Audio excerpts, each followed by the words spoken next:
அவங்க அறிவிச்சிருக்காங்க இன்னைக்கு. இது நாங்கள் அன்னைக்கு 2024 பாராளுமன்ற தேர்தலின் போதே அனைத்து பேருமே பேசின விஷயம் இதுதான். எழுதி தரப்பட்டதும் உண்மைதான். ஆனால் அதில் வருஷம் நோட் பண்ணல.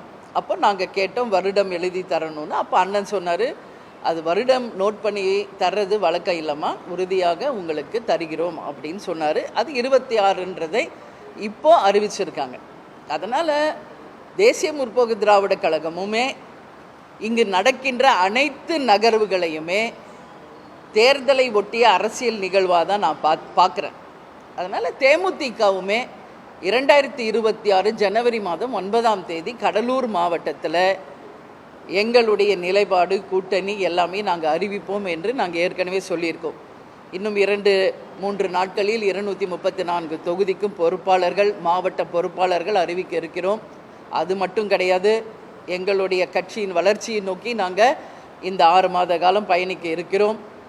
அதனால் தேமுதிகவும் உறுதியாக அரசியலில் தேர்தலை நோக்கி தான் எங்கள் பயணமும் இருக்கும் என்பதை இந்த நேரத்தில் நான் தெரிவித்துக் கொள்கிறேன்.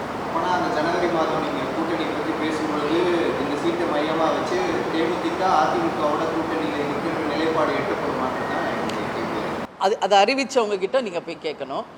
இன்றைக்கு எங்கள் நிலைப்பாடு நாங்கள் சொல்கிறோம்.